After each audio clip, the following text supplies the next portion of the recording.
Bago tayo magpatuloy, huwag kalimutang mag-subscribe sa aking channel.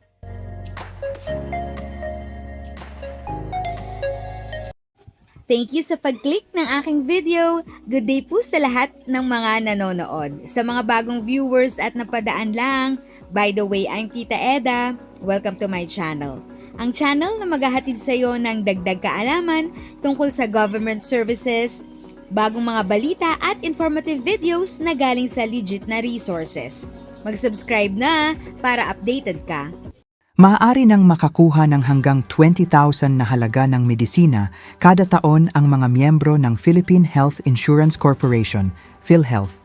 Dahil sa bago nitong programa, layunin ng PhilHealth Guaranteed and Accessible Medications for Outpatient Treatment, GAMOT, program na mas mapadali ang pagkuha ng mga Pilipino sa maintenance at essential na medisina.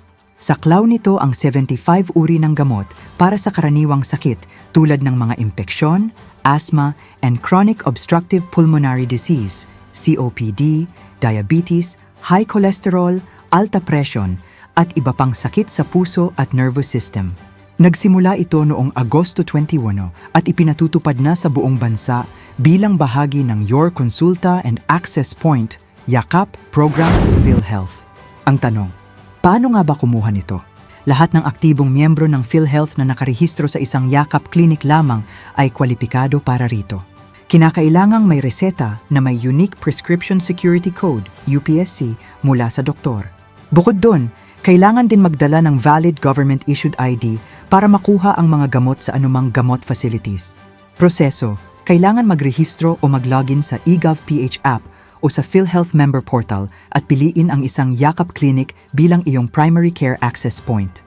Pwede ring pumunta sa opisina ng PhilHealth o YAKAP clinic malapit sa iyong lugar para na rin makakuha ng assistance. Gumawa ng appointment o mag-walk-in sa napiling YAKAP clinic para sa medical assessment na gagawin ng isang accredited PhilHealth doctor. Kung kinakailangan, magre-reseta ang doktor ng gamot para sa iyong kondisyon. Ang tanong, paano nga ba kumuha nito? Lahat ng aktibong miyembro ng PhilHealth na nakarehistro sa isang YAKAP clinic lamang ay kwalipikado para rito. Dalhin ang reseta at valid ID sa isang accredited gamot provider o participating pharmacy o clinic para makuha ang gamot. Garantisadong makukuha kada miyembro ng PhilHealth ng gamot hanggang ito ay sakop pa sa annual benefit limit na 20,000. Kung ito man ay lalampas, kailangang bayaran ng sobra.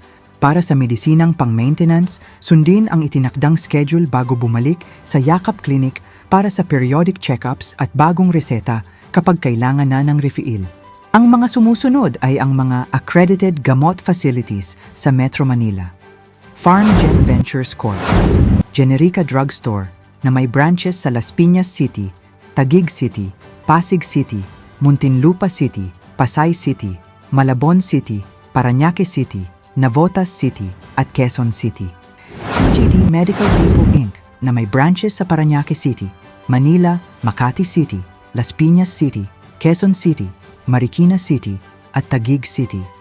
VidaCure na may branches sa Muntinlupa City and Quezon City. One Life Inc. sa Quezon City. Chinese General Hospital sa Santa Cruz, Manila.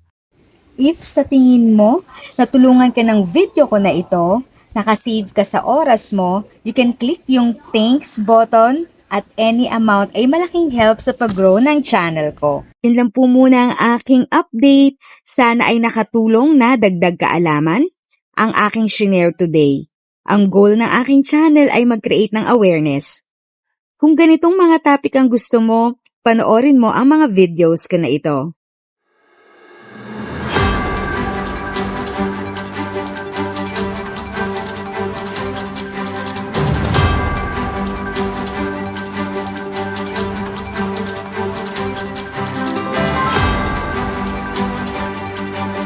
Thanks for watching! Kung may kapamilya, kaibigan o kakilala sa tingin mo ay magiging interesado sa video, please share or tag sila sa comment section. At syempre, if nagustuhan mo ang video, i-like mo na ito at subscribe ka na din.